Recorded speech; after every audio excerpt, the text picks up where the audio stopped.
ಮಸೀದಿ ಕಟ್ಟುವುದಕ್ಕಲ್ಲ, ನನಗೊಂದು ಕಲ್ಲು ಬೇಕಾಗಿದೆ. ಚರ್ಚ್ ಕಟ್ಟುವುದಕ್ಕಲ್ಲ, ನನಗೊಂದು ಕಲ್ಲು ಬೇಕಾಗಿದೆ. ಇನ್ನೊಬ್ಬನ ತಲೆಗೆ ಗುರಿ ಇಟ್ಟು ಹೊಡೆಯುವುದಕ್ಕಾಗಲ್ಲ. ನನಗೊಂದು ಕಲ್ಲು ಬೇಕಾಗಿದೆ, ಡಾಂಬರ್ ರೋಡ್ ಮಾಡಕ್ಕಲ್ಲ. ನನಗೊಂದು ಕಲ್ಲು ಬೇಕಾಗಿದೆ, ಮನುಷ್ಯನ ನಡುವಿರುವ ಕಂದರಕ್ಕಾಗಿ ಸೇತುವೆ ಕಟ್ಟುವುದಕ್ಕಾಗಿ ಸೌಹಾರ್ದದ ಕಲ್ಲು ಬೇಕಾಗಿದೆ. ಈ ಸೌಹಾರ್ದದ ಕಲ್ಲನ್ನು ನಿರ್ಮಿಸುವ ಶಕ್ತಿ ಇರೋದು ಮಾತ್ರ ಮನುಷ್ಯರಿಗೆ, ಮೃಗಗಳಿಗಲ್ಲ. ಮನುಷ್ಯರಿಂದ ಮಾತ್ರ ಸಾಧ್ಯ. ಅದಕ್ಕೆ ಸರೀಸೃಪ ಜಂತುಗಳು ಕೂಡ ಒಂದು ಮಾತು ಹೇಳ್ತಾರೆ. ಸಮುದ್ರದ ತಳಭಾಗದಲ್ಲಿ ವಾಸಿಸುವಂಥ ವಿಷ ಜಂತುಗಳು ನಾವೆಲ್ಲ ಶಾಂತವಾಗಿದ್ದೀವಂಥವು. ಸಮುದ್ರದ ತಳಭಾಗದಲ್ಲಿ ಜೀವಿಸುವಂಥ ವಿಷ ಜಂತುಗಳು ನಾವೆಲ್ಲ ಶಾಂತವಾಗಿದ್ದೇವೆ. ಕಣ್ಣಿವೆ, ಕಾಲಿವೆ, ಮೆದುಳಿನ ದಿಮಾಕದಲ್ಲಿ ನೆಟ್ಟು ಹೊಡೆದಾಗ್ತಿರೋದಂಥ ಸರೀಸೃಪ ಜಂತುಗಳು ಬುದ್ಧಿ ಹೇಳುವ ಪರಿಸ್ಥಿತಿ ನಮ್ಗೆ ಬಂದಿದೆ. ಅಂದರೆ ಇವತ್ತು ಹುತಾತ್ಮರಾದ ದಿನ ಇವತ್ತು.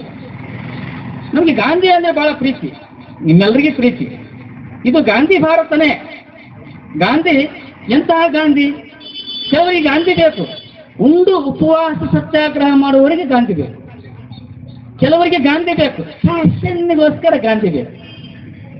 ಕೆಲವರಿಗೆ ಗಾಂಧಿ ಬೇಕು, ಚಳವಳಿಯ ಚರಕ ಹಿಡಿದ ಗಾಂಧಿ ಬೇಕು.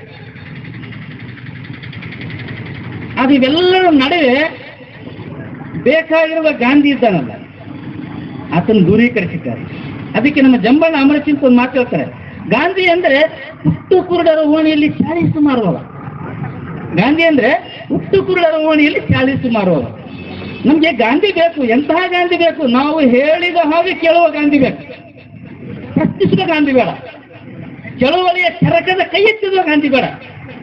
ಸತ್ಯಾಗ್ರಹದ ಗಾಂಧಿ ಬೇಡ. ಶಾಂತಿ ಮಂತ್ರದ ಗಾಂಧಿ ಬೇಡ. ಇವೆಲ್ಲವುಗಳ ನಡುವೆ ನಮಗೆ 10 ಭಾಷಣಕ್ಕಿಂತ, 10 ಪುಸ್ತಕಗಳನ್ನು ಬರೆಯುವುದಕ್ಕಿಂತ, 10 ಬಂಡಾಯದ ಹಾಡುಗಳನ್ನು ಆಡುವುದಕ್ಕಿಂತ, 10 ಹೋರಾಟ ಮಾಡುವುದಕ್ಕಿಂತ ಇವತ್ತು ಅಗತ್ಯವಾಗಿ ಆಗಬೇಕಾಗಿತ್ತೇನೆಂದ್ರೆ ಪ್ರತಿಯೊಬ್ಬ ಮನುಷ್ಯರ ನಡುವೆ ಮೂಡಿಸುವಂಥ ಸೌಹಾರ್ದತೆ ಮೂಡಿಸೋದು ದೊಡ್ಡ ಸವಾಲಿನ ಕೆಲಸ ಇವತ್ತು. ಆದರೆ ನಮ್ಮಲ್ಲಿ ಸೌಹಾರ್ದತೆ, ಸಾಮರಸ್ಯ ಇದೆಯಲ್ಲ, ಬೇರೆ ದೇಶದವ್ರು ನಮಗೇನು ಕಲಿಸ್ಬೇಕಾದಂಥ ಅವಶ್ಯಕತೆ ಇಲ್ಲ. ನಮ್ಮ ನೆಲಮೂಲದ ಸಂಸ್ಕೃತಿ ಸೌಹಾರ್ದತೆ ಮತ್ತು ಭಾವೈಕ್ಯತೆ ಇದೆಯಲ್ಲ, ಅದು ನೆಲಮೂಲದ ಸಂಸ್ಕೃತಿ. ಬುದ್ಧ ಒಂದು ಕಡೆ ಹೋಗ್ತಾ ಇರಬೇಕಾದ್ರೆ ಯಾರೋ ಒಬ್ರು ಶಿಷ್ಯರು ಬಂದು ಹೇಳ್ತಾರೆ, ನಿಮಗೆ ಟೈಮ್ ಆಯ್ತು ಅಂದ್ರೆ ನಾನು ಹೇಳ್ಬಿಟ್ಟೆ. ಬುದ್ಧನಿಂದ ಒಬ್ಬನು ಓಡ್ಬರ್ತಾನೆ. ಓಡ್ ಬಂದು ಹಾಲಿಗೆ ಬಿಡ್ತಾನೆ, ನನಗೆ ದೀಕ್ಷೆಗಾಗಿ ನಿಮ್ಮನ್ನು ಕಾಯ್ತಾ ಇದ್ದೀನಿ, ಭಾಳ ದಿವಸ ನನಗೆ ಬೇಗ ದೀಕ್ಷೆ ಕೊಡಿ ಅಂತ. ಯಾರು ನೀನು ಅಂತ? ನನ್ನ ಬ್ರಾಹ್ಮಣ ನಾನು. ಬ್ರಾಹ್ಮಣರಿಗೆ ನಾನು ದೀಕ್ಷೆ ಕೊಡಲ್ಲ ಅಂತಂದು ಇನ್ನೊಂದು 10 ಹೆಜ್ಜೆ ಮುಂದಕ್ಕೆ ಹೋಗ್ತಾನೆ, ಮತ್ತೊಬ್ಬನು ಓಡ್ ಬರ್ತಾನೆ, ನನಗೆ ಬೇಗ ದೀಕ್ಷೆ ಕೊಡಿ ಅಂತ. ಅದೇ ಪ್ರಶ್ನೆ ಬುದ್ಧಂದು, ಯಾರು ನೀನು? ನಾನು ಕ್ಷತ್ರಿಯರಿಗೆಲ್ಲ ನಾನು ದೀಕ್ಷೆ ಕೊಡಲ್ಲ. ಮತ್ತೆ 1 ಕಿಲೋಮೀಟರ್ ದೂರ ಹೋಗ್ತಾನೆ, ಮತ್ತೊಬ್ರು ಓಡ್ ಬರ್ತಾರೆ, ಅವ್ರು ಕಾಲಿಗೆ ಬಿದ್ದು ನನಗೆ ಬೇಗ ದೀಕ್ಷೆ ಕೊಡಿ, ನಿಮ್ಗೋಸ್ಕರ ಕಾಯ್ತಾ ಇದ್ದೀನಿ ನಾನು. ಅದೇ ಪ್ರಶ್ನೆ, ಯಾರು ನೀನು? ನಾ ಕ್ಷತ್ರಿಯ ಅಲ್ಲ, ನಾ ವೈಶ್ಯರಿಗೆ ದೀಕ್ಷೆ ಕೊಡಲ್ಲ. ಹೀಗೆ ದೂರದಲ್ಲಿ ಹೋಗ್ಬೇಕಾದ್ರೆ ಒಬ್ಬನು ಓಡೋಡಿ ಬಂದು ಕಾಲು ಹಿಡ್ಕೊಳ್ತಾನೆ, ನನಗೆ ದೀಕ್ಷೆ ಕೊಡಿ ಅಂತ. ಅದೇ ಪ್ರಶ್ನೆ ಬುದ್ಧಂದು, ಯಾರು ನೀನು? ನಾ ಶೂದ್ರರಿಗೆಲ್ಲ ದೀಕ್ಷೆ ಕೊಡಲ್ಲ ಅಂತ. ಹಿಂದಿರುವಂಥ ಶಿಷ್ಯರಿಗೆ ಬಹಳ ಬೇಸರ ಆಗುತ್ತೆ. ಬ್ರಾಹ್ಮಣರಿಗೆ ಕೊಡೋದಿಲ್ಲ ಅಂದ್ರಿ, ಕ್ಷತ್ರಿಯರಿಗೆ ಕೊಡೋದಿಲ್ಲ ಅಂದ್ರಿ, ವೈಶ್ಯರಿಗೆ ಕೊಡೋದಿಲ್ಲ ಅಂದ್ರಿ, ಶೂದ್ರರಿಗೆ ಕೊಡೋದಿಲ್ಲ ಅಂದ್ರೆ ಇದು ಬಹಳ ಅನ್ಯಾಯ. ಇದು ನಮ್ಗೆ ಯಾಕೋ ನಿಮ್ಮ ಮಾತು ಸರಿ ಅನಿಸ್ತಾ ಇಲ್ಲ ಅಂತ ಅನ್ನೋದೊಳಗನೆ ಮತ್ತೊಬ್ಬನು ಬಂದು ಕಾಗಡ್ತಾರೆ, ನನಗೆ ಬೇಗ ದೀಕ್ಷೆ ಕೊಡಿ ಅಂತ. ಅದೇ ಪ್ರಶ್ನೆ ಬುದ್ಧನು, ಯಾರು? ನೀ ಯಾರು ಅಂತ. ನಿಮ್ಮನ್ನ 20 ವರ್ಷಗಳಿಂದ ಹುಡುಕುತ್ತಿದ್ದೇನೆ ಅಂತಾನೆ ಬುದ್ಧ. ಆತ ಬಂದವ ಬುದ್ಧರಿಗೆ ಹೇಳ್ತಾನೆ, ನಾನು ನಿಮ್ಮನ್ನು 20 ವರ್ಷಗಳಿಂದ ಹುಡುಕುತ್ತಿದ್ದೇನೆ. ನಿಮ್ಮನ್ನ ಹುಡುಕುವ ತವಕದಲ್ಲಿ ನಾನು ಯಾರನ್ನೋದೇ ನನಗೆ ಮರೆತೋಗ್ಬಿಟ್ಟೈತೆ, ಅದಕ್ಕೆ ನನಗೆ ಬೇಗ ದೀಕ್ಷೆ ಕೊಡಿ ಅಂತ. ಬುದ್ಧ ಒಂದು ಮಾತು ಹೇಳ್ತಾನೆ, ನನ್ನನ್ನು 20 ವರ್ಷಗಳಿಂದ ಹುಡುಕುವ ತವಕದಲ್ಲಿ ನೀನು ಯಾರನ್ನೋದೇ ನಿನಗೆ ಮರೆತೋಗಿದೆಯಲ್ಲ, ಅವತ್ತೇ ನಿನಗೆ ದೀಕ್ಷೆ ಆಗಿದೆ ಅಂತಾನೆ ಬುದ್ಧ. ಅವತ್ತೇ ನಿನಗೆ ದೀಕ್ಷೆ ಆಗಿದೆ. ಮನ್ನ ದೇವರ ಮಾಡಿ ದಂಡನೆಗೆ ಗುರಿಯಾದ ಪಂಚಮನ ಕಂಡೆ, ಕೂಲಿ ಇಲ್ಲದೆ ಕುರಿಗಳನ್ನು ಕಾಯುವ ತೋಳೆಗಳನ್ನು ಕಂಡೆ, ಚಿನ್ನದ ಮೊಟ್ಟೆಗಳನ್ನಿಟ್ಟ ಕೋಳಿಗಳನ್ನು ಕಂಡೆ, ವರ್ಷವಿಡೀ ಉತ್ತಿ ಬಿತ್ತಿ ಬೆಳೆದು ಫಲವೇ ಕಾಣದೆ ಹಸಿವಿನಿಂದ ಬಳಲಿದ ಬಡ ರೈತನನ್ನು ಕಂಡೆ, ಸೂರ್ಯ ಚಂದ್ರನೂ ಕಾಣದನ್ನ ಕಂಡೆ. ಆದ್ರೆ ಜಾತಿಯಿಂದ ಹುಟ್ಟಿದವನನ್ನು ಕಾಣಲೇ ಇಲ್ಲ. ಅಣ್ಣಗೆ ಬೈದು ಸಿಟ್ಟು ಬರೋದಿಲ್ಲ, ತಮ್ಮಗೆ ಬೈದು ಸಿಟ್ಟು ಬರೋದಿಲ್ಲ, ಅಕ್ಕಗೆ ಬೈದು ಸಿಟ್ಟು ಬರೋದಿಲ್ಲ, ತಂಗಿಗೆ ಬೈದು ಸಿಟ್ಟು ಬರೋದಿಲ್ಲ, ಕೈ ಹಿಡಿದು ಹೆಂಡತಿಗೆ ಬೈದು ಸಿಟ್ಟು ಬರೋದಿಲ್ಲ.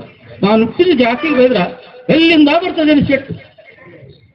ಮತ್ತು ನಮ್ಮಲ್ಲಿ ಒಂದು ಜಾತ್ಯಾತೀತ, ಅದಕ್ಕೆ ಎಲ್ಲ ಒಂದು ಮಾತು, ಅದಕ್ಕೆ ಪರ್ಯಾಯವಾಗಿ ಇನ್ನೊಂದು ಶಬ್ದ, ಜಾತ್ಯಾತೀತ ಆಗದೇ ಇದ್ರು ದೇಶಾತೀತನಾದ್ರೂ ಆದ್ರು. ಜಾತ್ಯಾತೀತ ಆಗದಿದ್ರು ಪರವಾಗಿಲ್ಲ, ಬೆಷ್ಟಾತೀತ ಆದರೂ ಆಗೋ ಅನ್ನುವಷ್ಟು ಮಟ್ಟಿಗೆ ಬಂದಿದೆ. ಅದಕ್ಕೆ ನಮ್ಮ ನೆಲಮೂಲದ ಸಂಸ್ಕೃತಿಯಲ್ಲೇ ಇದೆ ಸಾಮರಸ್ಯ, ಸೌಹಾರ್ದ. ರಂಜಾನಿನ ಸುರುಕುರ್ಮ, ಯುಗಾದಿಯ ಬೇವು ಬೆಲ್ಲ ಯಾವತ್ತೂ ಆಗ್ತವೆ.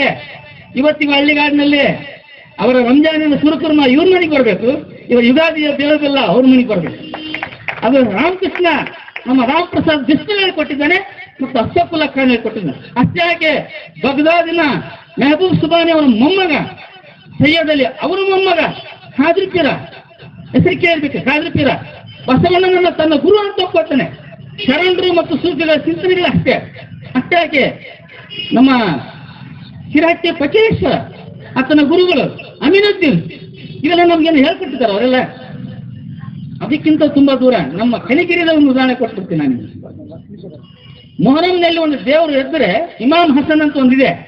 ಆ ಇಮಾಮ್ ಹಸನ್ ಸೀದಾ ಹೋಗೋದು ಕನಕರಾಯನ ಗುಡಿ ಹೋಗುತ್ತೆ.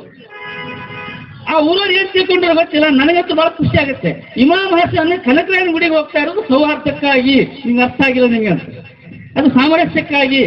ಸೌಹಾರ್ದ ಸಾಮರಸ್ಯ ಇದೆಯಲ್ಲ, ದೇವ್ರುಗಳು ಹೇಳ್ಕೊಟ್ಟವ. ದೇವ್ರು ಭಕ್ತರಲ್ಲಿಲ್ಲ ಅಂದ್ರೆ ಹೆಂಗೆ? ನಾವೆಲ್ಲ ಒಂದೇ ಅಂತ ದೇವ್ರುಗಳು ಹೇಳ್ಕೊಡ್ತೇವೆ.